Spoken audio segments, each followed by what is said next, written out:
Hey everybody, this is Texas Tiger Diggs again, and box opening time. Actually, I got two boxes here. One's a package and one's a box. Anyway, the box is the center of attention here. I might drop the package in as a little side note later, since it's not enough to do a whole video on. But the MX5, I've got a Whites MX6, and this MX5. There's a deal involved with this MX5, so little money was exchanged, and it still might go back as a demo to a dealer friend of mine. But if I don't like it or if I'm not going to use it, it's no big deal. But in this case, the MX5, this is probably the low end of the mid-range, and you know the kind of machines I like, with the exception of the Deus, and I guess to some degree the Nocta Velox. The MX5 is more along the lines of what I like to deal with, the mid-range, etc. And I've had a Coinmaster GT, which is the old Whites Prism. This is the MX5. Basically, what I wanted to get this for is I wanted to do a test and do a little stare and compare. And I don't know, I'm not big on air tests, but I might do one of those. But it's very unlikely, but it's possible. I've done a few. People seem to like them. Anyway, the MX5 is the next step up from the Coinmaster GT range. The MX5 is like the MX6. It's sort of a slimmed down version of what's the MXT. Well, they're prospecting their multi-function machine, the prospecting jewelry and coin machine. Basically, these machines are slimmed down versions without the prospecting piece. If you call that a slimmed down version, you don't need the prospecting piece if you're not in a place where you're going to be doing prospecting.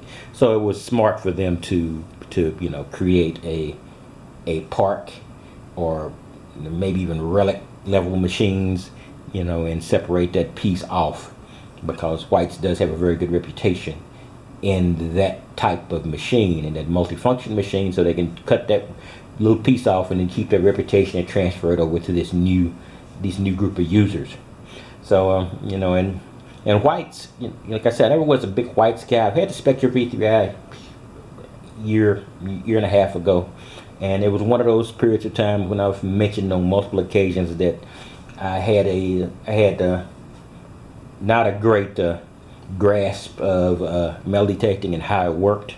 I don't know if I have a great grasp now, but like I've said before, it's better now than it was then. So let's stick MX5. I'm gonna open the box, but I'm not gonna do a box opening. I'm not gonna do this ooh ah, look at this. It's got a battery pack, it's got a shaft, it's got a coil. Yeah, they all have that.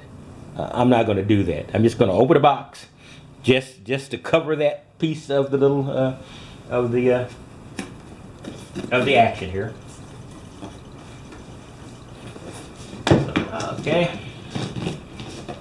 Let's put a little muscle in this one.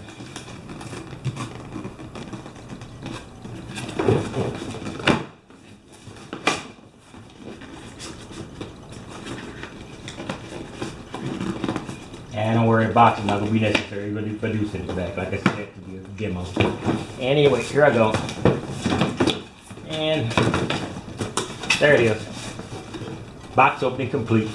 So I'm going to construct it, and I will be back and then show it in one piece.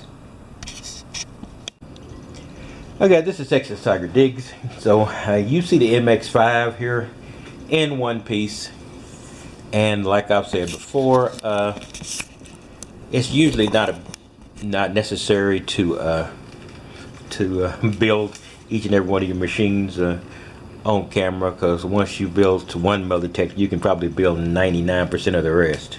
But so this is it. It's in one piece. Now, my supposition is that these two machines are very similar and perhaps the same machine.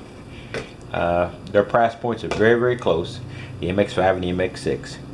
The MX6 looks more classically like a Whites. It has the box, and it has the dials and the analog function like the MXT. And that makes it especially tasty to people who are looking for Whites. So I think that might be the price difference. These two things are probably less than $100 apart in cost. and that's very unusual. So when you get things that are that close, chances are the only thing that separates one from the other is the details or the cosmetics. In any case, so I'm going to be taking these out, and I'm going to be running them through some tests and getting them going. You know, this is an analog machine that has the dials. This is a digital machine. It has the arrows, etc. And I honestly believe this one is going to be, you know, it has multi-notch functions, as I understand it. This does not, because it's very difficult to do anything more than a wide, narrow notch switch on an analog machine. Tesoro does it that way. So I'm going to take this out, going to run it through some paces, and you're going to see what we can do with it. And I'm going to stare and compare and get these two together.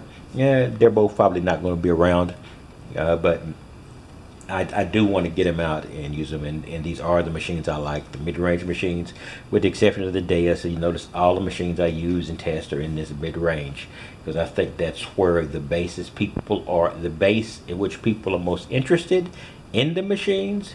You know, the high end, like the Deus and the CTX 3030, and to some degree the Spectra V3i, those are a special subset. And then there's another subset on the other end, and these are the smaller mid-range machines. And then there's the Tesoros, who have mid-range machine qualities and some high-end machine, you know, abilities, in my opinion. So here we go. So I'm going to get these out, get it out, and test it. Now, I didn't go through the whole process of opening that package, because that was going to be a pain.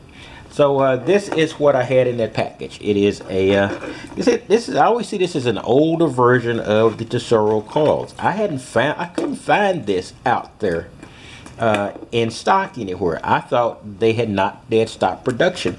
This is an 8-inch. It's smaller than the 9-inch. Surprise, surprise. The 9/8, and it's you know, it's a larger than 5.5, and it's a good compromise coil in those areas where it's tight enough to want a smaller coil, but not so that you don't want to run back to your car or run back to wherever you've got your other one and put on the larger coil to do the fill. You have the capability of doing both here. So I'm going to take that out too. So that's basically what I'll be working on this weekend, assuming, since I'm going to be working most of the night, like I said before, I'm on call from time to time, and I have been called in effect. So I will be working during the savage, unseen night times of mid-morning, like 2, 3 in the morning, till God knows when. So I don't know if I'm gonna be able to make my early morning run, which I like to do on the weekends, since the weather's so good in Texas now. There are a lot of people out there using the parks, and they're getting out there real early, so I like to get out there and do as much detecting as I can before the thunder and herd arrives. In any case, this is Texas Tiger Digs, and this is going to be some part of what I'm going to be doing in my next, going to be testing these things. I'm going to be putting them through their paces. I'm going to see if they are identical, and I'm going to see which one I like, and the other one is probably going to go away. In any case, I don't know if I'm going to keep both of these, very unlikely. And I will be out there with this new coil, this new, I call it a compromise coil. So I'm going to be using that probably out with probably my Outlaw. By the way, my Cortez is on its way back from Tesoro. I sent it out to be checked out fine. So it's performing the way it should be. So I have a great deal of faith in Tesoro's repair and their warranty service. So we'll see how it works when it gets back. In any case, this is Texas Tiger Digs, and I will see you tomorrow if I am awake. So you have a wonderful day, and I will talk to you tomorrow. Well, or at least later.